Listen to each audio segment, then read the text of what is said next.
எனக்கு அருமையானவர்களே, ஆண்டவராய் இயேசுவின் இனிய நாமத்தில் ஒவ்வொருவருக்கும் என்னுடைய வாழ்த்துக்களை தெரிவிப்பதில் மகிழ்ச்சி அடைகிறேன். அருமையான நல்ல நேரத்தில் ஆண்டவருடைய வார்த்தை இளம் பயிரின் மேலே பெய்யப்படுகிற பனியைப் போலவும் பசும் புல்லின் மேலே பெய்யப்படுகிற மழையைப் போலவும் தேவ வார்த்தை ஒவ்வொரு நாளும் நம்மை நோக்கி வருகிறதல்லவா? தேவ வார்த்தை தான் நமக்கு ஜீவனை கொடுக்கிறது. அது வல்லமையுள்ளதாக இருக்கிறது. அது எங்களை உயிர்ப்பிக்கிறதா இருக்கிறது. அந்த வார்த்தையை பற்றி அங்கே சங்கீதக்காரன் சொல்லுகிறான், தேனிலும் அது தெளி தேனிலும் மதுரமாய் இருக்கிறது. அங்கே அநேகமாயிரம் வெள்ளி பொன்னை பார்க்கிலும் நீர் விளம்புகிற வேதமே நல்லது என்று சொல்லுகிறதுனால்தான் அந்த வேத வார்த்தைகள் எங்களை உயிர்ப்பிக்கிறது, பலப்படுத்துகிறதா இருக்கிறது. சில வேளைகளில் நம்முடைய வாழ்க்கையில நடைபெறுகிற சம்பவங்கள் எங்களை அதரியப்படுத்துகிறது அல்லவா? சூழ்நிலைகளை பார்த்து நம்ம சோர்ந்து விடுகிறோம் அல்லவா? சத்துருக்கள் நமக்கு விரோதமாய் எழும்புகிற போது நம்ம கலங்குகிறோம் அல்லவா? ஆனாலும் நமக்கு ஒன்று தெரியும், நம்முடைய சேனைகளின் கர்த்தர் நம்மளோடு இருக்கிறார். யாக்கோப்பின் தேவன் நமக்கு துணை செய்கிறவராய் இருக்கிறார். நமக்கு எத்தனை போராட்டங்கள் இருந்தாலும் வெற்றியை கர்த்தர் தருகிறார் என்பதை அறிந்து கொள்ள வேண்டும். சில வேளையிலே சத்துருக்களாகிய சாத்தானானவன் நம்மளை அழிப்பதற்கு, நம்முடைய வாழ்க்கையை கெடுப்பதற்கு, நம்முடைய ஊழியத்துக்கு விரோதமாய் எழும்புவதற்கு, திருச்சபைக்கு விரோதமாய் கிரிய செய்ய சாத்தான் தீவிரித்து வருவான். பல விதத்தில் அவன் போராடுவான்.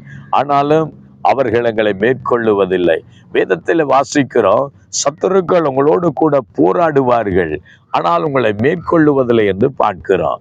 அன்றைக்கு இஸ்ரவேல் ஜனங்கள் தேவனுடைய ராஜ்யமாகிய அங்கே கர்த்தர் வாக்குத்தத்தம் பண்ணினதான கானான் தேசத்தை நோக்கி போய்கொண்டிருக்கிற போது யோசுவாவுக்கு எதிராக 5 ராஜாக்கள் அங்கே ஒன்று கூடி ஒருமனப்பட்டவர்களாக அவனோடு கூட யுத்தம் பண்ண வராங்க. ஒரு ராஜாவோடு ஒரு ராஜா யுத்தம் பண்ணுவதே ஒரு பெரிய சவாலான விஷயம். 5 ராஜாக்கள், அந்த 5 ராஜாக்கள் தேசத்தின் ராஜாக்களும் அப்படி எல்லா குதிரை வீரர்களும் அங்கே யுத்த வீரர்களும் கடற்கரை திரளனான ஜனமாக யோசுவாவோடு கூட யுத்தம் பண்ண வராங்க. அந்த இடத்துல கர்த்தர்களை பார்த்து சொல்றாங்க, பயப்படாத, கலங்காத, இந்த யுத்தத்தை பண்ணுகிற நீங்கள்ல, நானே உங்களுக்காக யுத்தம் பண்ணுவேன் சொல்லி அந்த தேசத்தின் ஜனங்கள் மேலே கர்த்தர் அங்கே யுத்தம் பண்ண ஆரம்பித்தார். அவர்களை கலங்கடித்தார். வானத்தில் இந்த கண்மலைகளை பெய்ய பண்ணினார். நினைக்கிறோம், ஒவ்வொரு தலைகளிலும் பெரிய பெரிய பாறாங்கற்கள் கொண்டு வந்து மேல விழுந்து இருக்கும். சில வேளை அவங்க எல்லாரும் தங்களுக்கு முன்னதான் பார்த்திருப்பாங்க. ஆனா மேல அங்கே கல்லுகள் கொண்டு வந்து அவர்கள் விழும் போதெல்லாம் அங்கேயே செத்து மடிஞ்சிருப்பாங்க. கடைசி 5 ராஜாக்களையும் அவங்க பிடிச்சிடுறாங்க. அந்த பிடிச்சிட்டு 5 ராஜாக்களையும் கொண்டு வந்து யோசுவா சொல்றான், அவங்களுடைய தலையில, அவருடைய கழுத்துல உங்கள் காலை வையுங்க அப்படி என்று சொல்லி 5 ராஜாக்களின் கழுத்தின் மேல அவங்களுடைய கால்களை வைத்து விட்டு வைக்கிற நேரம் அங்க யோசுவா சொல்லுகிறான். வாசித்து பாருங்கள். யோசுவா 10வது அதிகாரம் அங்கே 11வது வசனத்துல நம்ம வாசிக்கிறோம். மன்னிக்கணும், 10:25 சொல்லுகிறார், நீங்கள் பயப்படாமலும் கலங்காமலும் பலத்து திடமனதாயிருங்கள். நீங்கள் யுத்தம் பண்ண உங்கள் சத்துருக்கெல்லாம் கர்த்தர் இப்படியே செய்வார் என்று சொல்லுகிறார். நீங்கள் யுத்தம் பண்ணுகிற எல்லா சத்துருக்களுக்கு கர்த்தர் இப்படியே செய்வார். என்ன செய்வார்? உங்கள் சத்துருக்களை உங்கள் பாத படிக்கு கீழே கொண்டு வருவார். உங்களுக்கு முன்னே கர்த்தர் அவர்களை தாழ்த்தி போடுவார். சில வேளைகளில் உங்களோடு பலர் யுத்தம் பண்ற எழுந்து நிற்கிறார்களா? உங்களுக்கு விரோதமாய் ஒரு சேனை கூக்குரல் இடுகிறதா?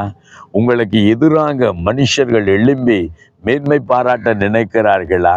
அவர்கள் உங்களை மேற்கொள்ளுவதே இல்லை. உங்கள் பாத படிக்கு கீழாக அவர்கள் கர்த்தர் கொண்டு வருவார்.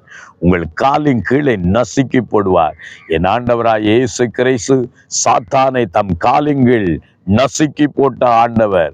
உங்களுக்கு எதிராக எழும்புற சத்துருக்களையும் மனித விரோதங்களையும் வான மண்டலத்தில் கிரியேசர் ஆவிகளையும் துறைத்தனங்கள் வல்லமைகளையும் ஆண்டவர் உங்கள் கால்களுக்கு கீழாக்கி விடுவார். ஒரு நாளும் உங்களை மேற்கொள்ளுவதே இல்லை. உங்கள் சத்துருக்கள் தாழ்த்தப்படுவார்கள், நீங்கள் மேன்மை அடைவீர்கள். அல்லேலூயா. அங்கே நம்ம பார்க்கிறோம், யோசுவாவை சகல ஜனங்களுக்கு முன்பாக கர்த்தர் மேன்மையாக வைத்தார். ஒருவனும் யோசுவாவுக்கு எதிராய் நான் நாவை அசைத்ததே இல்லை. ஆமென். ஆகவே பலங்கொண்டு திடமனதாய் இருங்கள். உங்கள் சத்துருக்களை கர்த்தர் உங்களுக்கு பாதங்களுக்கு கீழாக்கி போடுவார். உங்களுக்காக உங்கள் சேனைகளின் கர்த்தர் யுத்தம் பண்ணுவார். போராடி கொண்டு நிற்கிறீர்களா? அங்கே போராட்டத்தின் நடுவில் சோர்ந்து போய் நிற்கிறீங்களா? கலங்கி போய் நிற்கிறீங்களா? பயப்படாதீங்க. உங்கள் சத்துருக்களை கர்த்தர் உங்கள் கால்களின் கீழே கொண்டு வருவார். ஜோமனுவமா, எங்களை நேசிக்கிற எங்கள் தகப்பனே, இந்த நேரத்தில் உங்களுடைய பிள்ளைகளுக்கு எதிராக ஆண்டவரே சுவாமி, துரைத்தனங்கள், அதிகாரங்கள், வான மண்டலத்தில் கிரியேசர பொல்லாத ஆவிகள், மனிதர்கள் எழும்பி நிற்கிறார்களோ, தேவன் எல்லாவற்றையும் அபற்றமாக்கி போடுவீராக. ஆண்டவரே, உம்முடைய பிள்ளைகளுக்கு எதிராக சத்துருக்கள் யுத்தம் பண்ணலாம், மேற்கொள்ள விடமாட்டீர். அவர்களின் கால்களின் கீழே பாதப்படிக்கு கீழாக்க மாற்றி விடுவீர். மக்கள் நன்றி. கர்த்தரின் தேவன், கர்த்தராகிய தேவன் உம்முடைய பிள்ளைகளுக்காக யுத்தம் பண்ணுவீராக, வழக்காடுவீராக. இயேசுவின் நாமத்தில் ஜெபிக்கிறோம் நல்ல பிதாவே. ஆமென், ஆமென். அருமையானவர்களே, கர்த்தர் உங்களுக்காக யுத்தம் பண்ணுவார். நீங்கள் கலங்காமலும் பயப்படாமல் இருங்கள். உங்கள் சத்துருக்களை உங்கள் பாதங்களுக்கு கீழ்ப்படுத்துவார். ஆமென்.